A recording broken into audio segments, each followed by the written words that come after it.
오늘 우리가 예전에도 한번 나눈 적이 있었는데 누가복음 14장에 이 부종병 걸린 사람을 안식일에 치유해 주시는 이 사건과 또 천국 잔치의 비유에 대해서 예수님께서 오늘 말씀하십니다.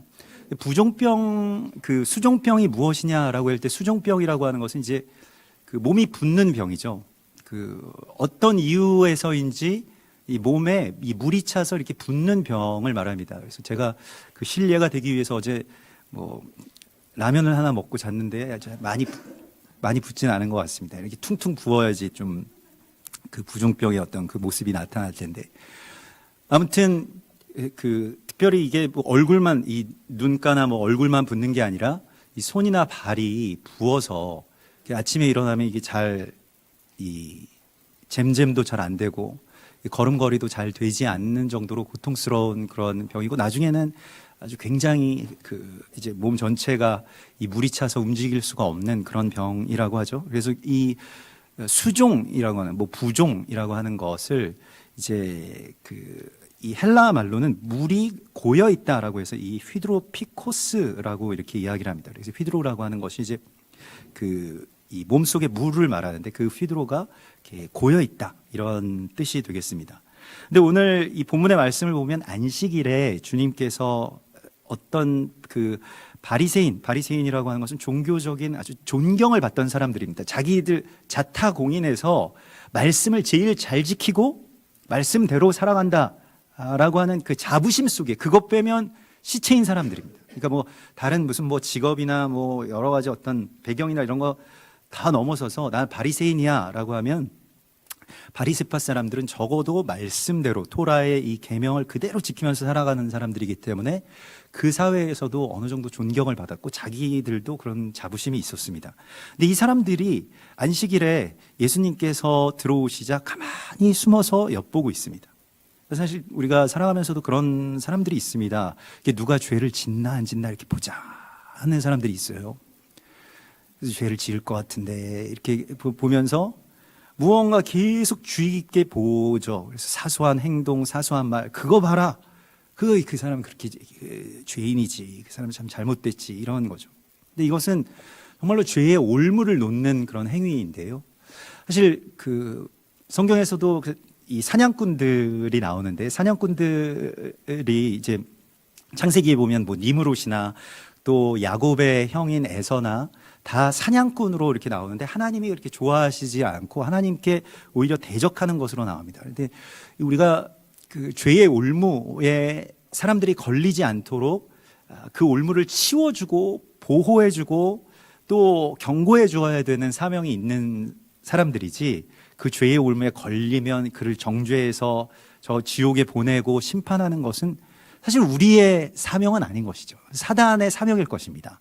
사단이 받은 사명인데 그 사명을 사단은 계속 우리에게 나누자고 하죠. 우리를 자기 수하로 삼아서 그 일들을 하려고 하니까요. 그래서 오늘 주님께서는 우리에게 특별히 이 안식일에라고 하는 그런 그 시간적인 배경을 보여주시면서 우리가 누군가를 판단하는 것을 멈춤으로써 안식의 잔치에 들어가게 될 것을 말씀하십니다. 안식이라고 하는 것은 노동을 멈추는 것이기도 하지만 판단을 멈추는 것이기도 합니다. 판단도 노동이잖아요. 이게 왜 그럴까? 저 사람은 왜 그렇게 말했을까? 왜 그때 그 사람은 나한테 그런 표정을 지었을까? 이런 여러 가지의 질문들에 보통은 우리가 그냥 어떤 짐작으로 거기 답을 넣죠. 그래서 좀 긍정적이신 분들은 뭐 날 좋아해서 그랬겠지. 나에게 그냥 친절을 베풀기 위해서 그런 웃음을 지었겠지. 뭐 이렇게 생각을 하면서 그 짐작을 밀어넣기도 하고, 또 부정적인 분들은 아마도 날 비웃었을 거야. 그 사람이 웃은 거는 분명히 내가 뭔가 나의 이 흠을 걔가 비웃은 걸 거야. 이렇게 생각하면서 거기다가 집어 넣기도 하죠. 사실 이 답이 나오지 않고 비어 있는 부분에 자기 생각을 집어넣는 그 행위가 그 판단과 감정의 노동이 됩니다. 그래서 그런 상황 가운데서 우리의 짐작, 나의 짐작을 거기다가 우겨 넣지 말고 하나님께 맡김으로써 안식이 우리 가운데 임하게 됩니다. 그 베드로가 참된 안식 가운데 들어갔을 때 어떻게 고백했을 때 들어갑니까? 예수님 그 갈릴리 호숫가에 다시 찾아오신 예수님께 내가 주님을 사랑합니다 라고 했을 때는 그 주님을 내가 사랑하는 것을 내가 안다라고 하는 것입니다만은, 마지막으로 그가 세 번째로 대답했을 때 주님만이 아십니다 라고 하는 그런 고백을 드리죠. 여기에 안식이 있는 것입니다. 베드로의 참된 안식은 주님이 아십니다 라고 하는 그 고백을 했을 때 베드로에게 임했습니다. 우리도 이게 얼마나 큰 자유이자 안식의 어떤 그 도구인지 모르겠습니다. 주님만이 아십니다 라고 하는 것이죠. 내가 다 알 필요도 없다는 거예요.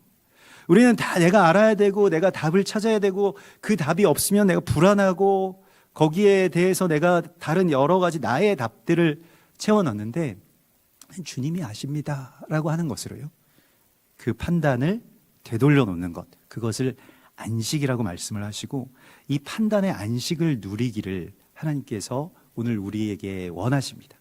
그러한 판단의 안식 자리로, 그 판단의 샤밧으로 우리를 초청하시는 것이죠. 근데 안식일에 대해서 이렇게 이 토라의 말씀, 그러니까 모세 오경에 나와 있는 이 토라의 안식일 규례들을 이렇게 쭉 찾아보면 공통적인 어떤 그 이야기가 연결돼서 나오는 것을 보게 됩니다. 그게 무엇이냐면, 꼭 안식일을 거룩하게 지키라고 하는 말씀과 함께 나오는 말씀이 있어요. 언제나 함께 나오는 말씀이 있는데, 그게 무엇이냐면 내 부모를 공경하라 라고 하는 말씀입니다. 그래서 저는 처음에는 그냥 뭐 순서상, 십계명의 순서상 이렇게 그냥 썼겠거니 이렇게 생각을 했는데, 사실 성경은 그렇게 그런 의도들을 분명히 할 때 계속 반복해서 말씀을 하시는데, 그게 우연이 아니라고 하는 것이 출애굽기 20장, 그러니까 십계명의 장에서 이렇게 말씀하시죠. 20장 10절에 엿새 동안 나 여호와가 하늘과 땅과 바다와 그 가운데 모든 것을 만들고 일곱째 날에 쉬었음이라. 그러므로 나 여호와가 안식일을 복되게 하여 그날을 거룩하게 하였느니라. 내 부모를 공경하라. 이게 11절과 12절이 나뉘어져 있지만 원래는 이렇게 붙어있는 본문인데, 그날을 거룩하게 하였느니라. 내 부모를 공경하라. 그리하면 내 하나님 여호와가 내게 준 땅에서 내 생명이 길리라. 이렇게 말씀을 하셨습니다. 그냥 여기 한 번만 나온 것이 아니고요, 레위기서 19장 3절에 보면 여기에서는 순서가 이렇게 바뀌어서 나옵니다. 너희 각 사람은 부모를 경외하고 나의 안식일을 지키라. 나는 너희의 하나님 여호와이니라. 이렇게 말씀하십니다. 여기서는 더 분명하죠. 왜냐하면 순서도 바뀌었는데다가 연결되어 있는 한 절에 나와 있으니까, 부모를 경외하고 나의 안식일을 지키라. 부모를 경외하는 것과 안식일을 지키는 게 어떤 연관이 있을까요? 여러분들 어떻게 생각하십니까? 부모를 경외하는 것과 안식일 지키는 것이요. 이게 정말로 우리가 말씀을 보면서도 또 삶을 살아가면서도 이런 질문을 갖는 것이 굉장히 중요하죠. 신명기 5장에서도 역시 일곱째 날은 내 하나님 여호와의 안식일인즉 너는 안식일을 내게, 그러므로 내 하나님 여호와가 내게 명령하여 내 안식일을 지키라. 너는 내 하나님 여호와께서 명령한 대로 내 부모를 공경하라. 여호와께서 내게 명령한 대로 안식일을 지키라. 여호와께서 내게 명령한 대로 내 부모를 공경하라. 그리하면 내 하나님 여호와가 내게 준 땅에서 내 생명이 길리라 라고 이렇게 말씀을 하시죠. 도대체 부모를 경외하는 것과 안식일을 지키는 것이 큰 상관이 없는 것 같이 여겨졌습니다마는, 성경에서는, 토라에서는 특별히 부모 경외와 안식일이 같은 선상에서 또 연결되어 있다라고 말씀을 하십니다. 십계명 전체를 보면 이 부모를 공경하라라고 하는 말씀과 안식일을 지키라고 하는 이 말씀이 마치 경첩과 같이 서로를 연결시키는, 두 부분을 연결시키고 있는데, 십계명뿐만이 아니라 토라, 성경 전체의 말씀이 무엇입니까? 하나님을 사랑하고 내 이웃을 내 몸과 같이 사랑하는 것이, 이 두 말씀이, 두 명령이 써져 있는 것이 구약과 신약의 말씀 전부라고 할 수가 있겠는데, 하나님 사랑에 있어서의 그 마지막 실천은 안식일을 지키는 데 있고요, 또 내 이웃 사랑의 처음 실천은 부모를 공경하는 데 있습니다. 그래서 그것이 연결되어 있고 사실 그 두 이야기가 같은 이야기입니다. 안식일을 지키는 것과 부모를 경외하는 것, 하나님 사랑과 이웃 사랑의 그 지점 가운데서 하나님 사랑이 우리 가운데 오셔서 우리가 하나님을 사랑하게 되면 그냥 하나님이 그 사랑을 받으시기만 하는 게 아니라 그것보다 훨씬 더 많은 사랑을 우리에게 주시죠. 근데 그러면 그 사랑을 우리 안에서 나가도록 하는 것, 그게 이제 우리가 그 은혜를 베풀고 은혜의 통로가 되는 것인데 그렇게 되지 않을 때 수종병이 걸리는 것이죠.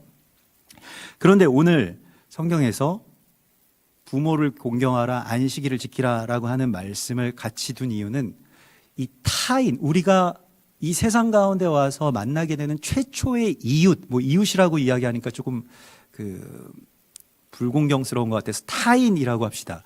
그러니까 우리가 처음으로 만나게 되는 나 아닌 다른 사람이 누구입니까? 엄마와 아빠죠. 이게 부모입니다. 그 타인의 출발점이자 어쩌면 최종적인 타인일 수도 있겠습니다. 근데 그 타인이 너무 나를 그냥 무조건 사랑하고 나를 돌봐주고 나를 위해서 희생해요.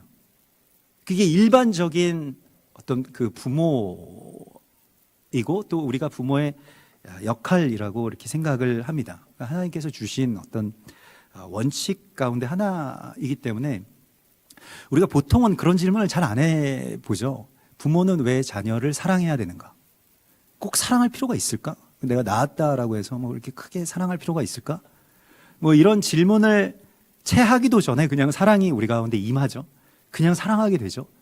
근데 실제로 이런 것에 대해서 냉정하게 그 질문하는 학자들이 있습니다. 왜 부모는 자녀를 사랑하는가? 뭐 이런 것에 대해서 연구하시는 분들도 있더라고요. 최근에는 뭐 리차드 도킨스 같은 분들이 이기적인 유전자에서 사실 그게 그냥 뭐 사랑이 당연한 게 아니라 그 부모의 사랑이라고 하는 것이 그 유전자를 지키기 위한 것이다. 뭐 DNA를 지키기 위해서 유전자라고 하는 것을 자녀들이 잘 갖고 자라야 내 유전자가 그 안에서 자라기 때문에 좀 그렇게 하니까 굉장히 매정하고 뭔가 이렇게 좀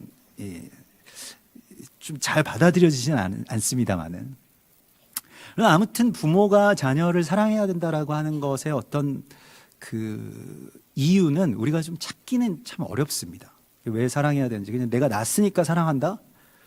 그것도 뭐 여러 가지 다른 질문들을 곁들이면 그러지 않아도 돼야 될 뭐 그런 이유들도 있거든요. 낳아준 것만으로도 네가 고마워해야 된다. 이렇게 바뀔 수도 있잖아요. 사실 그게 바뀌는 지점에서 공경이 시작되죠. 그러니까 내가 당연히 이 타인에게서 내가 당연히 뭘 사랑을 받고 공급을 받고 뭐 보살핌을 받고 이거 굉장히 당연한 것인데 내가 원하는 만큼 잘 해주질 않아. 그래서 나는 좀 아쉽고 서운하고 또 더 나아가서 상처받았어. 이렇게 생각하는 것이 일반적인 부모와 자녀의 그런 그냥 세상의 법칙이라고 한다면 하나님은 우리에게 그 부모가 너희가 섬겨야 될 대상이다. 섬겨야 될 타인이다. 라고 가르치고 있습니다. 여기서부터 출발하게 됩니다.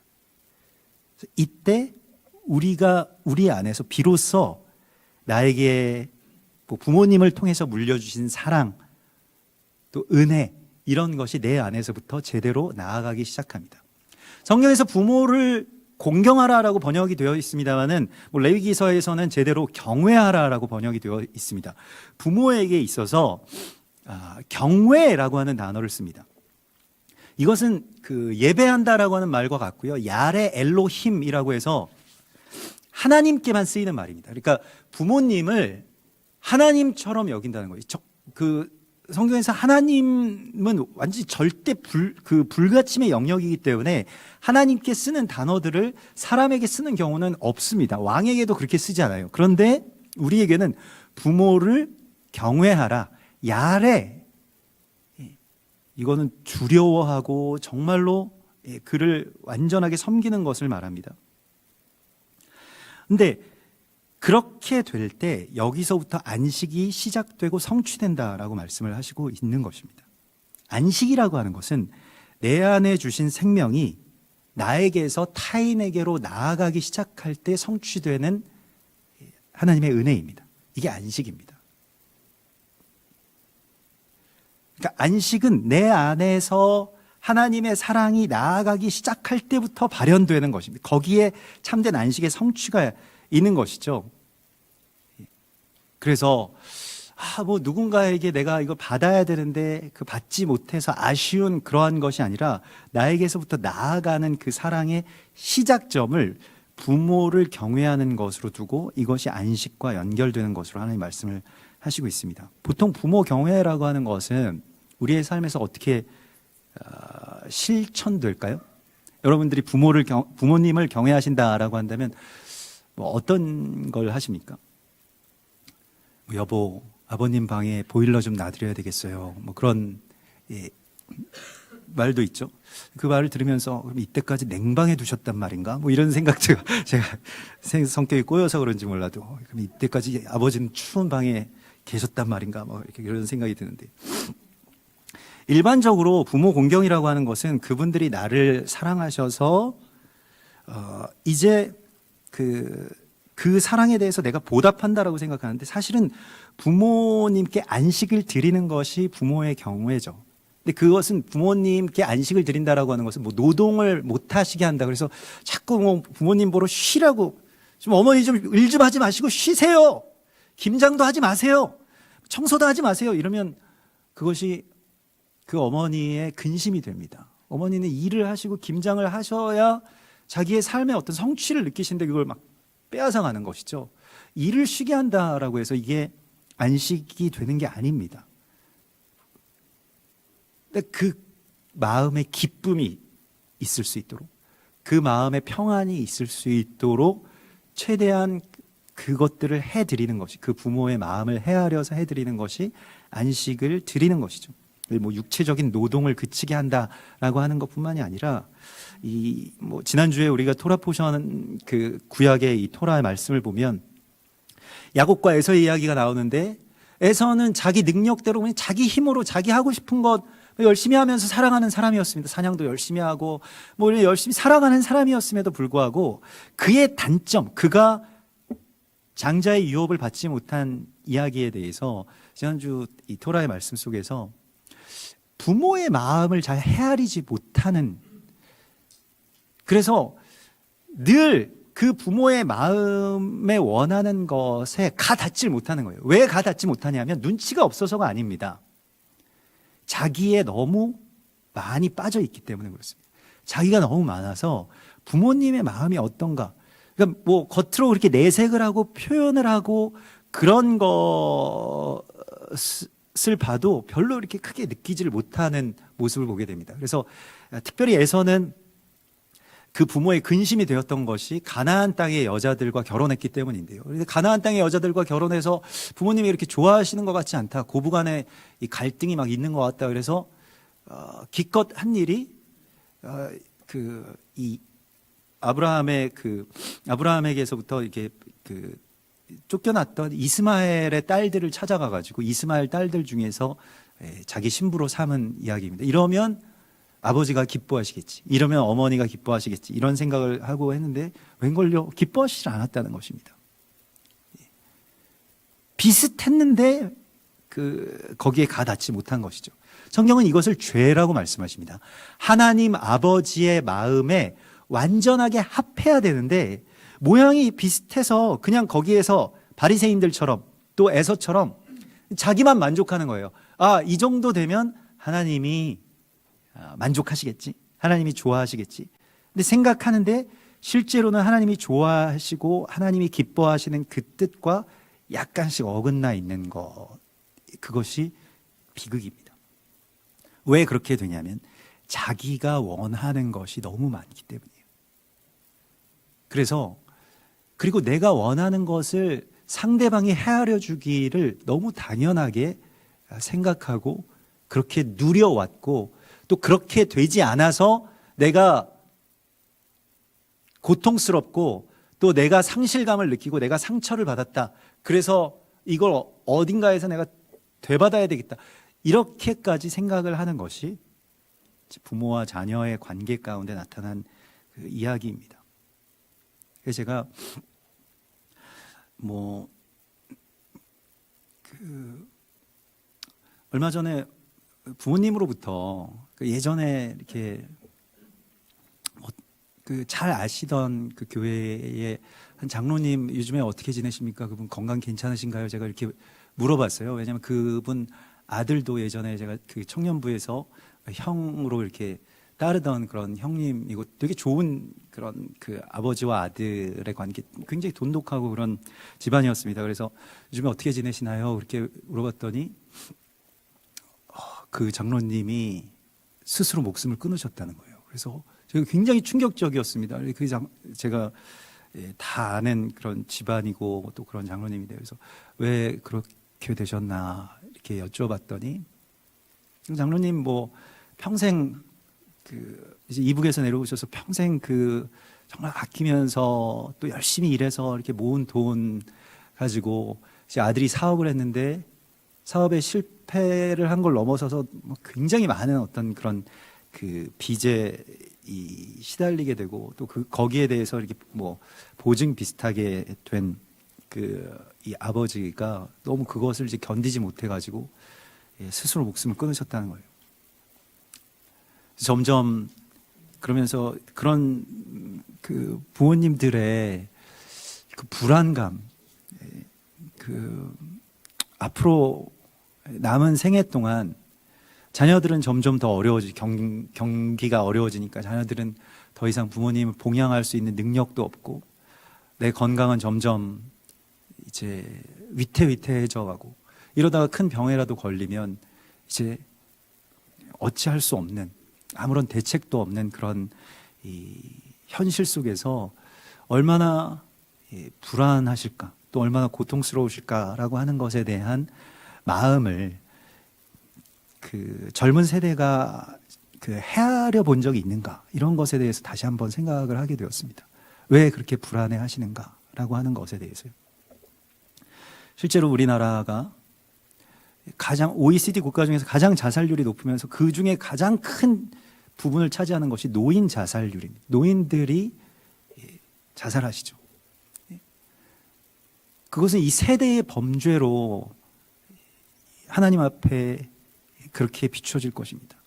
젊은 세대가 자기들 원하는 세상을 만들고 자기들이 원하는 것을 하고 자기들이 원하는 대로 세상을 판단하고 판정하고 세워나가려고 하는 그런 모든 시도들 뒤에 부모의 근심이 있지 않은지를 다시 스스로 돌이켜보라고 주님 말씀하시고 있습니다. 여기에 대해서 우리가 나의 부모님에 대해서 생각하는 것과 같이 세대와 세대가 지금 갈등이 굉장히 골이 깊고 서로를 증오하는 데까지 이르게 되었는데 이걸 누가 먼저 풀 수 있느냐?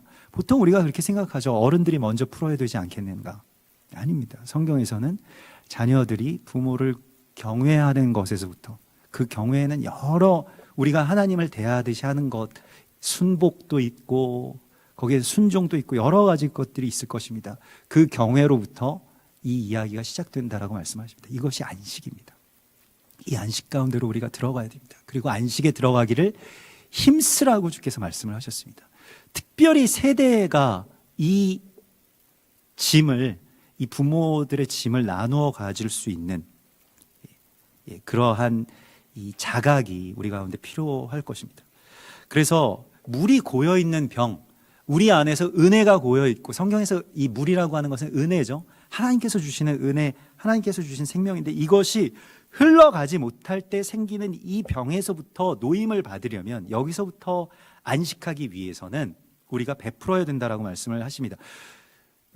요한복음 7장 37절에서 누구든지 나를 믿는 자는 그 배에서 성경에 이룬 것 같이 그 배에서 생수의 강이 흘러 넘치리라고 말씀하시죠.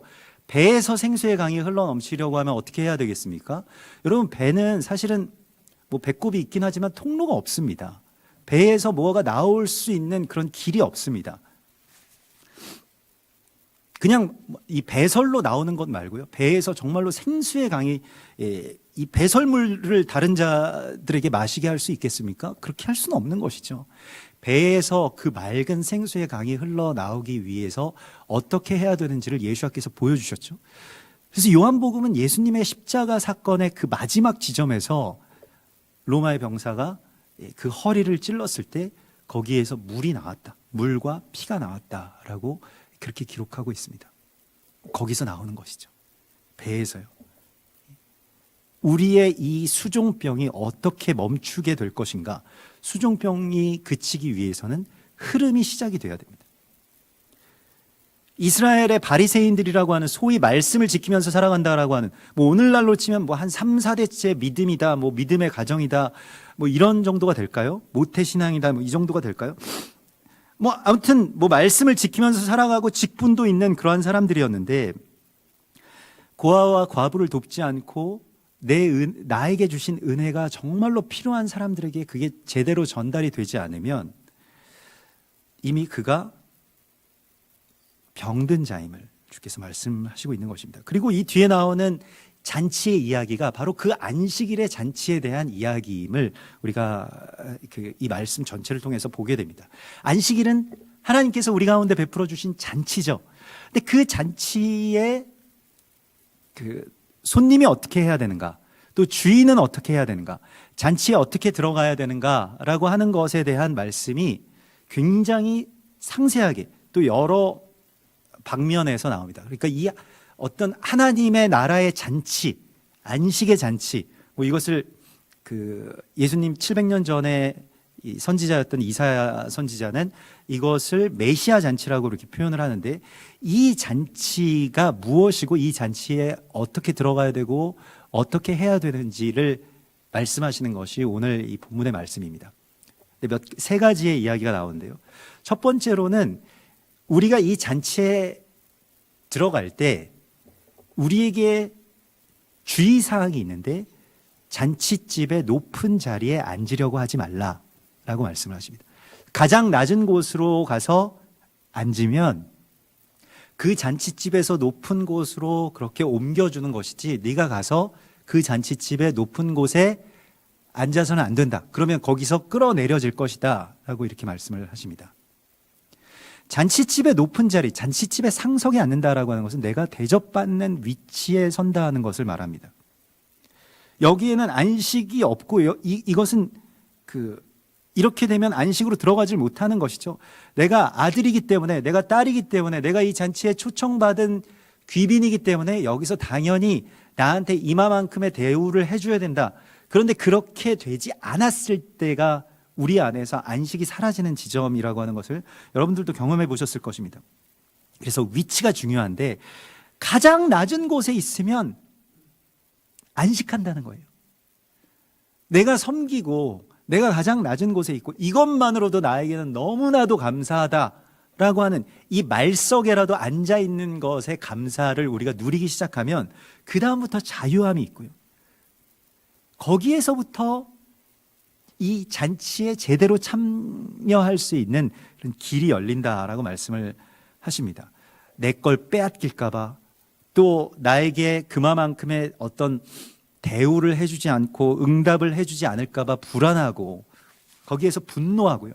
우리가 뭐 식당에 가서도 내가 낸 어떤 비용을 지불한 만큼 거기서 제대로 뭔가를 해주지 않으면 우리가 막 화가 나는 것과 마찬가지로 다 그런 일들이 있는 것이죠. 그런데 반대로 그냥 여기서 뭐 너무 그러면 안 되겠습니다만 아무튼 나는 여기에 그냥 섬기는 자다. 이분들도 다 바쁘신데 그냥 내가 알아서 물도 가져다가 마시고, 왜 내가 앉았는데 물도 안 줘? 왜 쳐다보지도 않아? 이런 것이 아니라 물도 가져다 마시면서 바쁘시죠? 바쁘시니까 참 좋으시겠어요. 뭐 이렇게 덕담도 해드리고요. 바쁘셔야죠. 그러면서 뭐 물도 떠 마시고 뭐 좀 일도 좀 도와드리고 이러면 얼마나 좋겠습니까마는 뭐 그런 일들이 우리의 삶 가운데서 잘 일어나지 않죠. 그냥 내가 이 마땅한 이 위치에서 받아야 될 걸 받고 못 받으면 화나고 이런 세상 가운데 우리가 살아가고 있죠. 그런데 주님께서는 낮은 자리로 내려가면 잔치에 참여할 수 있다라고 말씀을 하십니다.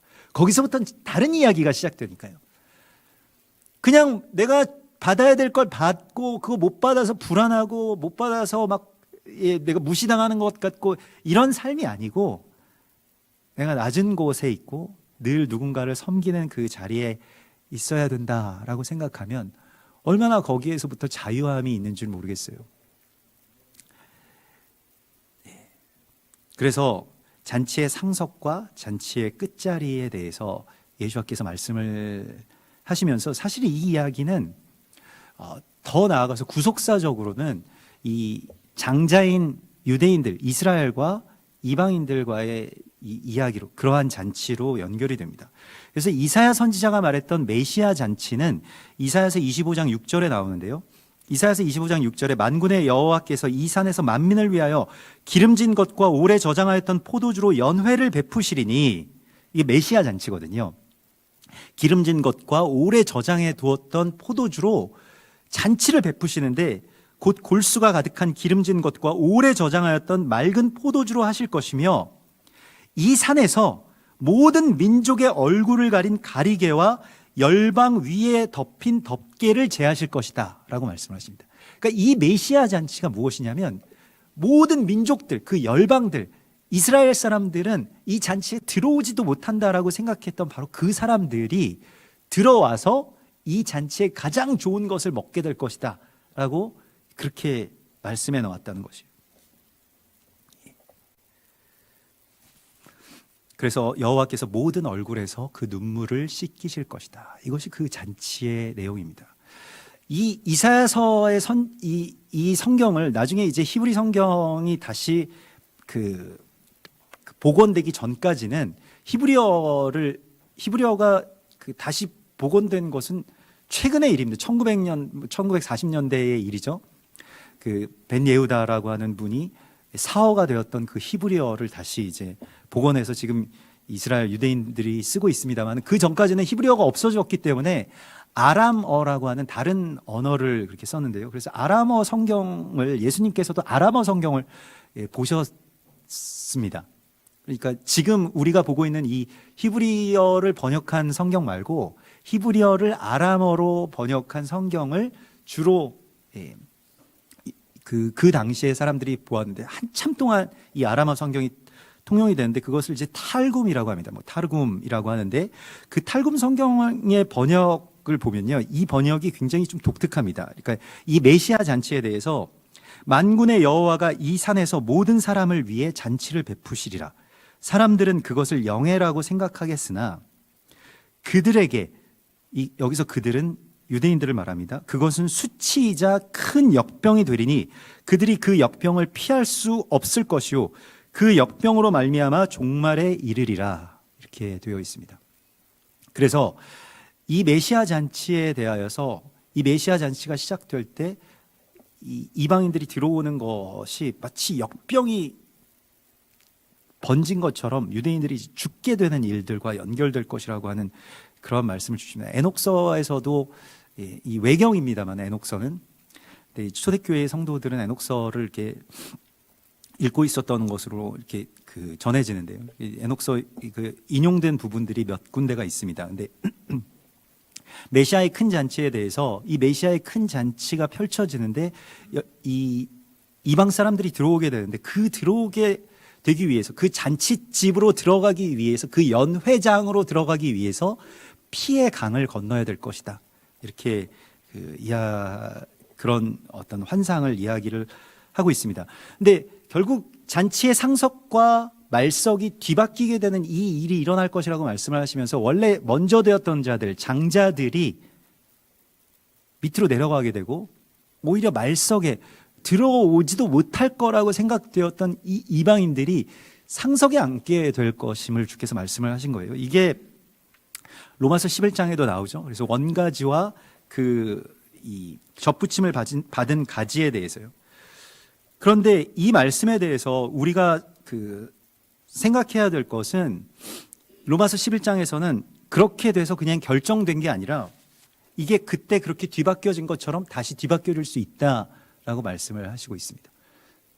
그래서 우리가 먼저고, 우리가 상석에 앉았고, 우리가 먼저 예수를 믿었고, 우리가 먼저 교회를 세웠고, 먼저 복음을 전했고, 그리스도 예수와의 제자가 돼서 그냥 이 잔치에 참여하는 자는 우리야 라고 생각해서는 안 된다는 것입니다. 하나님께서 그 원가지들도 아끼지 아니하셨은즉 너희도 아끼지 아니하실까 두려워하라. 이게 로마서 11장의 말씀입니다. 탕자의 비유 가운데서도 그 죄를 짓고 마지막으로 들어온 탕자가 잔치의 상석에 앉고 그것을 보면서 하염없이 서러워하는 그 장자의 이야기를 우리가 보죠. 그게 이스라엘의 이야기이지만은 그러나 마지막 때에는 또한 이것이 이제 뒤바뀌게 됩니다. 그래서 어떻게 해야 되느냐? 우리가 이스라엘과 이방이라고 하는 이 관계가 그냥 그들 좀 높은 곳에 있다라고 생각하고 우리가 좀 낮은 곳으로 내려가기를 원합니다라고 이렇게 고백할 때 그 잔치가 제대로 그 잔치의 기쁨을 우리가 누릴 수 있는 것입니다. 뭐 꼭 그렇지 않다고 하더라도 예수님께서는 굉장히 지혜로우신데 손해볼 것은 없지 않느냐는 거예요. 말석에 앉았다가 올라가는 게 낫지 위에 앉았다가 끌어내려지는 것보다 훨씬 낫다는 겁니다. 그래서 이 상석에는, 이 위에는, 이 장자에는, 하나님께서 택하신 민족에는 이스라엘이 있습니다, 유대인들이 있습니다 라고 하는 것을, 우리는 오늘날의 이 평등의 시대에 살고 있기 때문에 누가 위고 아래고 이런 거 굉장히 좀 고통스러워하는데, 그런데 물론 뭐 주님이 위이시죠. 그런데 누구나 나보다 남을 낮게 여기고, 특별히 이방 교회는 이제 이스라엘을 그렇게 높이는 것, 이것이 반유대주의가 사실은 그런 어떤 평등, 또 평등보다도 그걸 끌어내리기 위한 그러한 그 소망을 그러한 욕망 때문에 일어난 일이지 않습니까? 그래서 오늘 11절의 말씀 속에서도 무릇 자기를 높이는 자는 낮아지고 자기를 낮추는 자는 높아지리라. 이게 잔치의 기술이고 안식의 기술입니다. 내가 가장 낮은 곳에 있다라고 생각하면 그것만큼 편한 일이 없는 거예요. 지난번에도 제가 말씀드렸듯이 뭐 도로 위에서 우리가 막 화를 내고 막 그렇게 되는 이유도 다 내가 마땅히 가야 될, 또 내가 갖고 있는 이 차선을 네가 함부로 침범해, 이런 것이잖아요. 근데 생각을 바꾸면 저의 차선을 좀 쓰시죠. 일로 들어오세요. 양보하고 섬기고 그렇게 되면 또 거기에서 그 사람을 완벽한 어떤 타인으로 생각하지 않고 내가 아는 분으로, 우리 집사님 또 우리 형제 바쁘게 가시는데 이 길을 쓰셔야죠, 이렇게 하기 시작하면 거기 자유가 있고 보람도 있거든요. 한번 여러분 이렇게 운전 서투신 분들이 차선 변경 못하고 있을 때 이렇게 가게 해주신 적이 있으신지 모르겠는데, 삶의 보람은 그런 데서 느끼는 겁니다. 거기서 막 안 돼 막 이러면서 그렇게 하기 시작하면 이제 그때부터 병드는 것이죠. 그래서 이 잔치의 주인은, 잔치를 베푸는 자는 그러면 누구를 초대할 것이냐? 오늘 13절에서 잔치를 너희가 만약에 베푸는 자가 되거든, 우리가 이제 잔치에 초청받은 사람이기도 하면서 잔치를 베푸는 자잖아요. 잔치를 베푸는 자가 되거든 누굴 초대하냐면 가난한 자, 병든 자, 눈먼 자를 초대하라. 그들에 대해서 친절을 베푸는 것이 뭐 불쌍해서 동정이 아니라 그들을 초청해야만 한다라고 말씀을 하시고 있습니다. 왜 그들을 초청해야 되냐면 그들은 너에게 갚을 능력이 없기 때문이다. 너에게 받은 은혜를 갚을 능력이 없는 사람들을 초대하라는 거예요. 이건 반대로 이야기를 하자면 누구나 내가 나의 잔치에, 나의 삶 가운데에 끌어들이고 만나게 되는 모든 사람들은 나에게 갚지 않아도 돼 라고 하는 그 자유 가운데로 들어가라고 말씀을 하십니다. 내가 이만큼 해줬는데 너는 나한테 해준 게 뭐 있어? 이렇게 되면 잔치가 깨지는 것이죠. 잔치는 계속 우리가 잔치 자리에 있으려면 나한테는 아무것도 갚지 않아도 돼, 그냥 여기에 와줘서 고마워 라고 이야기를 하면 거기에서 잔치가 지속된다는 것입니다. 갚음을 받으려고 하게 되면 그때부터는 굉장히 상실감만 많이 느끼게 됩니다. 부부 사이에서도요, 정말로 오랫동안 사랑하면서 해로하는 부부를 미국의 한 대학교에서 연구를 해봤는데 그런 부부들이 공통적으로 가장 많이 쓰는 단어가 뭔지 아십니까? 그런 말이 보통 우리 여러분 뭐라고 생각하십니까? 부부가 뭐 어떤 커플이 오랫동안 그렇게 사랑을 유지하고 가정을 잘 지키는 그 커플들이 가장 많이 쓰는 단어가 뭐라고 생각하십니까? 보통 뭔 것 같아요? 뭐 사랑해, 뭐 아니면 뭐 기뻐, 뭐 이런 말일 것 같아요. 저는 보통 사랑 아닐까? 뭐 이렇게 생각했는데 고마워, 라고 하는 말이었다고 합니다. 여러분, 아내분한테 또 남편에게 고맙다라고 말씀해 보신 적이 언제인가요? 올해 한 번이라도 있으신지 모르겠습니다. 나한테 감사한 줄 알아. 예? 이렇게 되면 가정이 깨지는다는 거예요. 예? 항상 고마워. 당신 때문에 내가 여기에서 이렇게 살지. 예? 이것이 내 안에서 회복되는 것이 무엇이냐면, 잔치자리에서 이 잔치 얼마나 좋은데 그 사람이 내가 준 걸 내가 이만큼 해줬으니까 이거 나한테 왜 안 주지? 이런 생각을 갖지 말라는 겁니다. 아예 그것은 나중에 부활의 때에 주님 오시거든 주님에게서부터 내가 받겠다라고 생각해야 잔치가 된다는 거예요. 우리가 사랑이 많고 호의를 많이 베푸시는 분들이 간혹 빠지게 되는 함정이 여기에 있습니다. 내가 이만큼 베풀었는데 많이 사랑을 주어도 사실 거기에 대해서 제대로 보상해 주는 사람이 몇이나 됩니까? 그걸 정말 고마워하고 거기에 대해서 정말 그걸 막 표현하고 그만큼의 어떤 희생과 헌신을 나에게 다시 되돌려 주는 사람이요. 그게 잘 이루어지지 않죠? 실제로 삶에서 그런 배신감을 많이 느끼시는 분들은 일반적으로 사랑 많으신 분들이죠. 많이 베풀었는데 조금 보상을 받아요. 근데 이게 잔치라는 것입니다. 뭘 많이 받아서 감사하는 게 아니에요. 그냥 감사하는 겁니다. 잔치이기 때문에 대가를 바라지 않고요. 그래서 오늘 이 잔치의 그 자리, 잔치의 주인이 누굴 초대하는가? 그리고 세 번째로는 잔치 자리를 거부하는 사람들의 이야기가 나옵니다. 한 사람은 밭을 샀고, 한 사람은 소를 5마리 샀고, 한 사람은 장가를 들었기 때문에 내가 잔치에 갈 수 없습니다. 예전부터 잔치에 초대를 받았는데 잔치에 가지 못하는 이유가 다 허무맹랑한 이야기들이었어요. 그 당시에 어떤 이 문화적으로도 봐도 밭을 산다라고 하는 것은 뭐 오늘 아침에 나가서 뭐 우유 한 팩을 사는 것과는 전혀 다른 이야기입니다. 그 밭의 소출이 얼마인지, 몇 년 동안 그 밭이 어떻게 경작되고 있었는지, 누가 주인이고 그가 원하는 것은 어떠한 것인지, 이런 것을 종합적으로 다각도로 잘 조율하면서 거기에 맞춰서 이 밭의 거래가 있는 것인데, 그런데 갑작스럽게 이것 때문에 내가 가지 못한다, 그게 아니에요.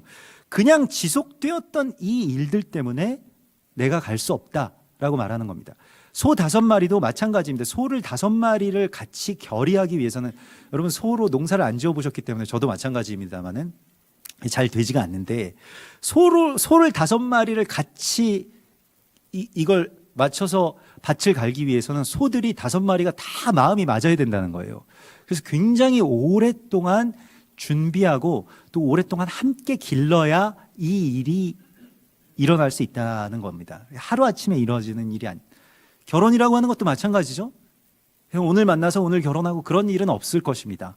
오랫동안 사람을 알고 사랑하게 되고 준비하고 이렇게 돼서 이제 결혼을 하게 되겠는데, 이러한 일들 때문에 내가 그 잔치에 갈 수 없다라고 하는 것은 불가피한 일 때문에 못 가는 것과는 좀 다릅니다. 뭐냐면 내가 이 잔치에 가도록 준비가 안 되어 있다는 것을 말합니다. 잔치에 갈 마음이 없었기 때문이죠. 기쁜 마음, 간절한 심령으로 기다리고 준비해서 잔치에 들어가게 되는 것인데, 그렇게 들어갈 마음이 없었다는 거예요. 그냥 나는 뭐 그 잔치에 사실 들어가고 싶었는데 내 삶이 너무 매여 있는 게 많아서 못 들어갔다는 거예요.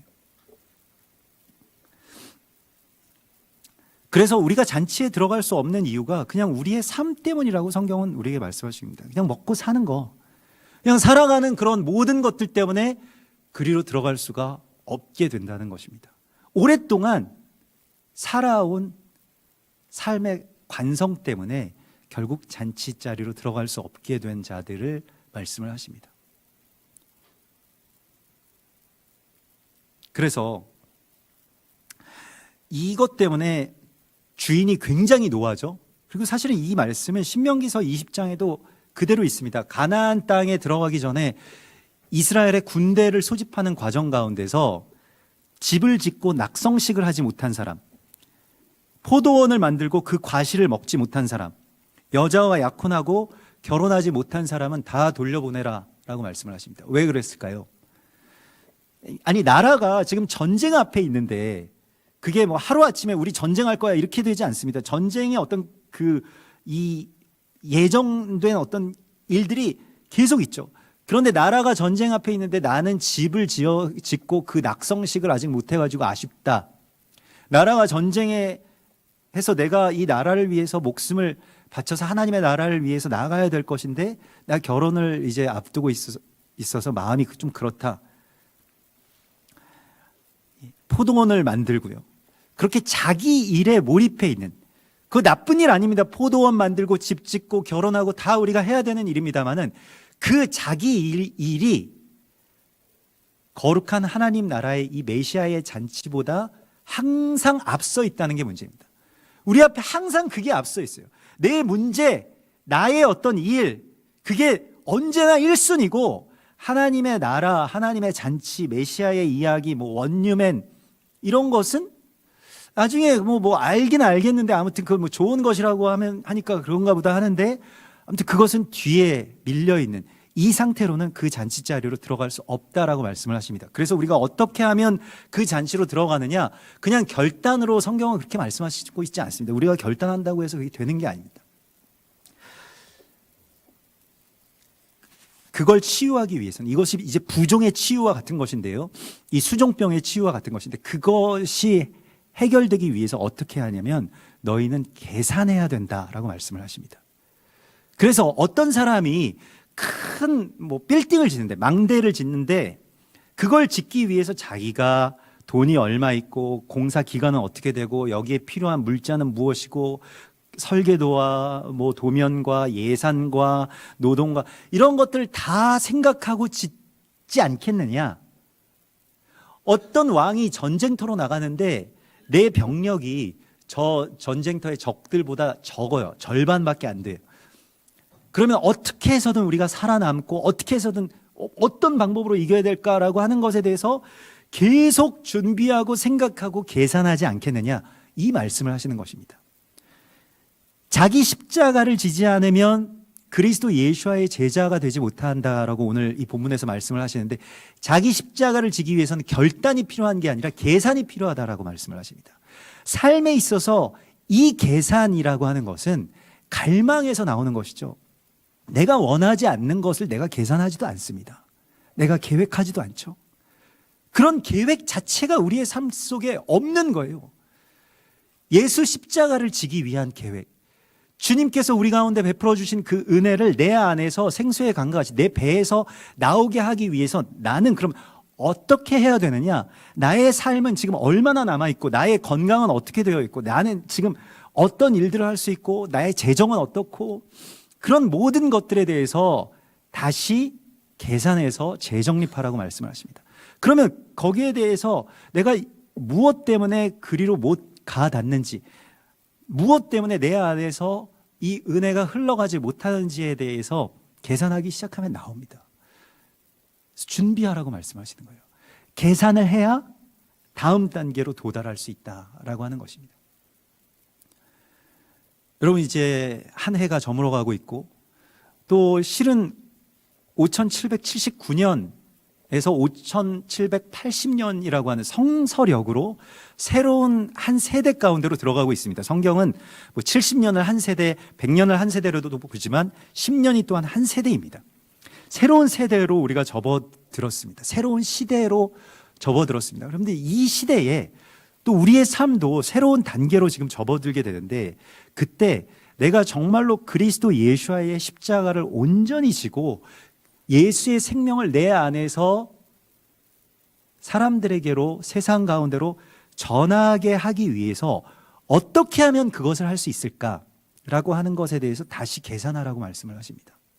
계산하기 시작하면요, 내게 불필요했던 일들, 내가 분주하게 묶여 있었던 것을 멈추게 됩니다. 이걸 멈추지 못하면, 지금 멈추지 못하면 이게 계속 지속되다가 결국에는 그 잔치에 들어갈 수가 없게 됩니다.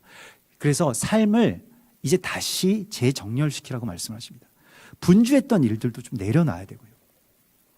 또 내가 무엇 때문에 그것을 못했는지, 만약에 건강이 부족하다라고 한다면 그 건강에 대해서 다시 애를 써야 됩니다. 제가 전에도 말씀드렸잖아요. 저도 이렇게 생각을, 예전부터 그런 제가 뭐 그렇게 계획적인 사람은 아닙니다만은 하나님의 일에 대해서 40살에 정말 개척교회를 섬기기 시작하면 좋겠다. 그래서 40살에 정말로 개척교회 시작했거든요. 50살부터는 정말로 그 주님의 일에 완전하게 몰입할 수 있으면 좋겠다. 뭐 일반적으로 그냥 생각할 때 목회자의 어떤 이 황금의 시간이 이제 50대부터 펼쳐진다라고 하니까 기대가 굉장히 많이 됐는데 갑자기 몇 년 전부터 한두 해 전부터 머리도 막 새치도 많이 생기고 눈도 막 어두워지고 이 기운이 계속 딸리고 노화가 너무 빨리 진행된다라고 하는 것을 느끼게 됐습니다. 보기에는 제가 멀쩡해 보여도 속으로는 늙은 거예요. 겉으로는 별로 안 늙었잖아요. 그래서 좀 어리게 보시는 분들도 있는데 속은 많이 내장, 뭐 간 이런 것들이 되게 늙은 것 같아요. 그래서 이것에 대해서 생각을 하니까 이래서는 안 되겠다. 50대부터 정말 이제 열심히 더 주의 일을 해야 되는데 건강이 안 좋으면 안 되니까 열심히 이제 운동을 하기 시작했습니다. 군대 이후로 한 번도 해보지 않았던 이 쇠를 드는 운동이요. 막 이렇게 들고 막 앉았다가 일어나고 이러면서 이제 이 몸을 만들어야 하나님의 영적인 일을 할 수가 있으니까 또 오랫동안 서서 찬양도 하고 말씀도 전할 수 있으니까 뭐 그런 생각들을 하면서 이제 계산을 하기 시작하는 것이죠. 그럼에도 불구하고 내가 할 수 없는 것들 이전에는 그냥 뭐 할 수 있는 거 없는 거 다 하고 있었지만 그런 것들을 다 이제 쳐내고요. 주님의 일에 집중할 수 있고 내 안에서 그 은혜가 흘러가는 일에만 집중될 수 있는 그 구조를 만들기 위해서 뭘 해야 할지를 지금부터 생각하라고 말씀을 하십니다.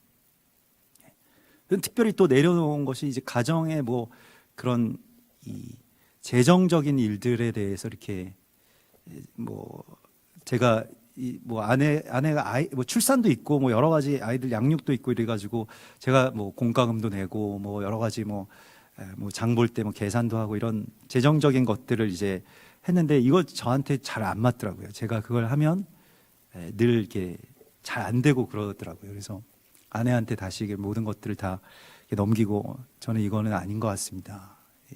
그래서 다른 일을 열심히 할 테니 이것은 당신이 좀 맡아주시면 좋겠습니다. 뭐 이렇게 말씀을 드렸거든요. 감사한 일이죠. 감사하다고 항상 말씀드리고 이때까지 이렇게 살아주셔서 감사하고 이 적은 생활비로 이제 앞으로 당신이 한번 살아보십시오. 이렇게 제가 전해드렸거든요. 근데 삶에 있어서 여러분 이제 이 마지막 달이 되었잖아요. 그래서 이제 이때까지 살던 어떤 삶의 방식들, 내가 내 집을 짓고 내 일을 하고 내가 원하는 곳으로 스스로 행했던 일들을 이제 멈추고 주님의 잔치 가운데로 들어가서 그 은혜를 많은 사람들에게 기쁨으로 나누어 줄 수 있는 그 삶을 어떻게 하면 만들 수 있을까? 이것에 대해서 계산하라고 말씀하십니다. 한 달 남았습니다. 이 12월 달 동안 이거 한번 계산해 보시죠. 그리고 우리가 새롭게 시작되는 하나님의 새로운 시간의 단계로 들어가기를 원합니다. 교회도 연약함 가운데 휩싸여서 뭐 우리가 뭐 이런저런 일을 할 수 없다 이렇게 생각을 하지 않게 해달라고 하나님 앞에 기도했는데요. 그래서 하나님께서 우리가 뭐 지난번에 나누었던 것과 같이 그 인도의 이 이스라엘의 남은 므낫세 지파의 그 남은 그 지파 그 사람들 그 중에서도 예수 믿는 분들, 예수 믿는 유대인들은요, 이 알리야 그러니까 그 본국으로 귀국도 못하는 거예요. 왜냐하면 유대교로 개종을 해야만 들어갈 수가 있는데 우리가 유대인이지만 그 믿음을 포기할 수 없다라고 해서 그냥 그거 인도에서 살고 계신 분들 계시거든요. 그분들은 뭐 소수로 남아 계신데 거기에서 사역하고 계시는 우리 이 강태 목사님과 또 그 사모님, 피피 사모님의 이야기를 우리가 지난주에도 나누었었죠. 그래서 거기에 대해서 성도분들이 정말로 우리가 다 서로 사정들을 뭐 미루어 짐작하시겠습니다만 이렇게 넉넉하지 못한 그런 삶의 형편 가운데서도 정말 많은 헌금들을 이렇게 모아주셨습니다. 그래서 앞으로 우리가 계속해서 그 가정에 이렇게 또 그 사역에 그런 헌금을 할 수 있게 돼서 너무나도 감사하고요. 또 우리가 지난 19일 날 11월 19일 날 그 터키에서 순교하시는 우리 김천국 선교사님 그 인터콥 파송이시고 또 신촌 그 기쁨의 교회에서 또 파송하신 선교사님이 그곳에서 정말 열심히 복음 전하시고 그러시다가 한 청년 16살짜리 소년에게 이렇게 그 칼에 수십 차례 찔려서 이렇게 그 순교하셨다라고 하는 소식을 우리가 들었죠. 우리 아마 사진 한번 보여주시겠습니까? 그래서 선교사님 그 1978년생이신데 그래서 2019년까지 이렇게 사역을 하시고 저 영정 그 사진 보면서 그때 많이 또 눈물 흘리면서 하나님께 다시 한번 그런 기도를 했습니다. 저 순교자의 이 유업을 제가 또 우리가 이렇게 잊게 해주십시오. 그렇게 우리가 받게 해주십시오라고 하는 그런 그 기도를 올려드렸습니다. 그리고 지난주 아마 화요일일 겁니다. 선교사님 둘째 딸, 첫째 아들이 있고 딸이 이제 태어났대요. 뱃속에 있을 때 그 출산 며칠 앞두고 순교하신 건데 딸 이름을 하선이라고 이렇게 지었답니다. 하나님께서 선택하신 민족. 터키인들에게 죽었지만은 그러나 터키 사람들 증오하지 않고 터키와 또 특별히 터키에서 이 쿠르드족들 사역을 하셨는데 쿠르드족들 하나님의 사람입니다. 또 하나님의 선택된 백성입니다. 라고 하는 것을 선포하시면서 그 딸 이름이 하선이라고 이렇게 지었다라고 하죠. 우리가 뭐 이 석성산의 그 쿠르드족들 터키군들 이 참전해서 피 흘렸던 곳이 바로 우리 이 뒷산인데 우리가 또 이 순교자의 피에 남은 유업을 우리가 있는 이 잔치로 하나님께서 우리를 초대하고 계십니다. 이것은 두려운 일이 아닙니다. 그래서 뭐 나도 순교해야 되는 건가? 물론 뭐 그렇게 되면 좋겠습니다만은 그러나 순교자의 남은 유업은 생명이고 부흥이고 기쁨입니다. 놀라운 부흥과 기쁨의 이야기들이 펼쳐지게 될 것입니다. 터키 땅에 또 특별히 쿠르드족들에게 그런 일들이 일어나게 될 것입니다. 쿠르드족들은 그 가운데서도 예수 믿는 분들이 굉장히 많으시다고 하고 또 많은 수의 유대인들이 또 쿠르드족으로 흡수된 그런 역사적인 기록들도 있습니다. 그래서 쿠르드족들을 위해서도 우리가 같이 기도하고요. 우리 안에서 어떻게 하면 이렇게 생명 생수가 하나의 미랄 또 정말 생수의 강이 되어서 흐를 수 있을까 계산하라 주께서 말씀을 하십니다. 우리 같이 기도하겠습니다. 주님 감사합니다. 우리 안에 주님의 은혜가 고여있지 않게 하시고 생수의 강과 같이 흐르게 하셔서 주님의 잔치가 우리의 삶을 통해서 시작되게 하여 주시옵소서. 이제는 우리가 나를 위한 삶에 묻히지 않게 하시고 하나님의 나라와 또 그 하나님의 뜻이 이루어지는 그 잔치를 위해서 우리 살아갈 수 있는 주님의 사람들 되게 하여 주시옵소서.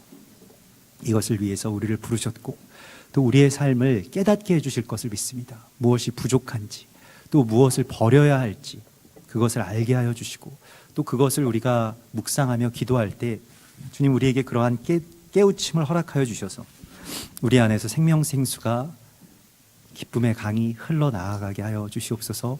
거룩하신 예수와 메시아의 이름으로 감사하며 기도드리옵나이다. 아멘. 우리 미랄이라고 하는 찬양 드리실 때 준비해 오신 예물을 하나님께 드리겠습니다.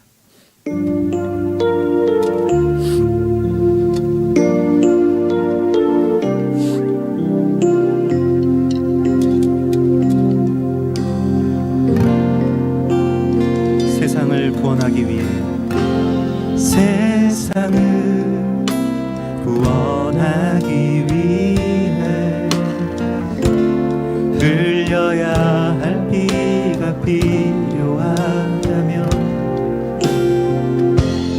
죄인을 대신하기 위해 희생의 제물 필요하시다면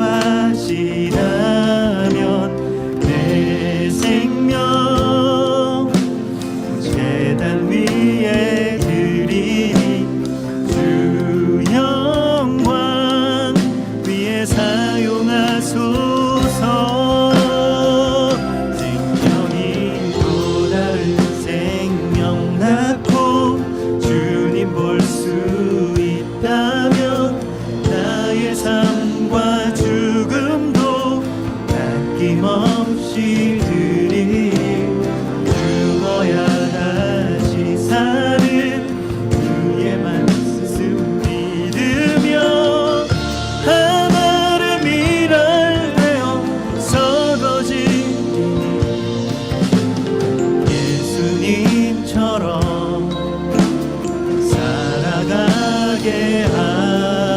주옵소서. 우리 다 같이 자리에서 일어나서 찬양하며 나아가십시다.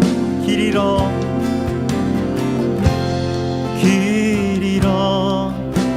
지친 양을 찾아 마음 상해 이리저리 헤매인 한 영혼 찾아가는 예수님 마음 내게 주옵소서.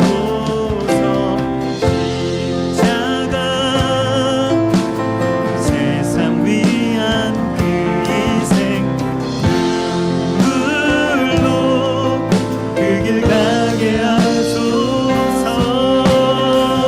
생명이 또 다른 생명 낳고 주님 볼 수 있다면 나의 삶과 죽음도 아낌없이 드리고 죽어야 다시 사는 주의 말씀 믿으며 하나를 비난하여 썩어지리니 예수님처럼 살아가게 하소서. 생명이 또 다른 생명 낳고 주님 볼 수 있다면 나의 삶과 죽음도 아낌없이 드리니 죽어야 다시 사는 주의 말씀 믿으며 하나를 비난하여 썩어지리니 예수님처럼 살아가게 하소서.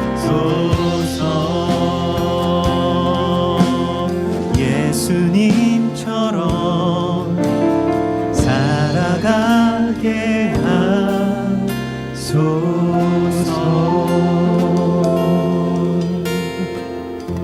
하소서. 주님, 우리가 순교자의 피의 유업을 이어 온 열방과 주님의 사람들을 향한 당신의 마음을 전하게 하시고 당신의 사랑과 은혜를 전하는 거룩한 주의 통로로 살게 하여 주시옵소서. 우리의 이제까지의 삶이 그렇게 되지 못했던 것을 다시 돌이켜서 나의 삶에 부족한 부분을 채워넣고 또 나의 삶에 넘치는 부분들을 제하여서 하나님의 거룩한 나라의 기쁨이 되는 그러한 주님의 삶을 다시 우리에게 열어주시옵소서. 우리 2019년의 마지막 달에 또 하나님께서 9년 전에 이 교회를 세워주시고 또 적은 무리를 모이게 해주셔서 그리스도 예수와의 몸을 이루게 하셨사온데 우리 이제 새롭게 시작되는 이 새 단계로 이 교회가 나아갈 수 있도록 인도하여 주시고 특별히 순교자의 피의 유업을 잇는 거룩한 주의 교회가 되게 하시고 주의 생명의 통로가 되게 하셔서 온 열방과 이스라엘 땅 가운데 가닿는 그러한 주님의 은혜의 생수가 되게 하여 주시옵소서. 우리가 이러한 꿈을 꾸며 또 기대하며 준비할 때 주님 우리에게 깨우침을 주시고 또 우리에게 그러한 길을 열어주시옵소서. 이제는 우리 주 예수 그리스도의 구속의 은혜와 아버지 하나님의 크신 사랑하심과 성령님의 교통하심이 주의 사랑을 입고 거룩한 생명 생수의 통로가 된 주님의 자녀들과 교회 위에 그리고 온 열방과 이스라엘 땅 또 크루드족과 터키인들 가운데 이제로부터 영원까지 함께 계실지어다.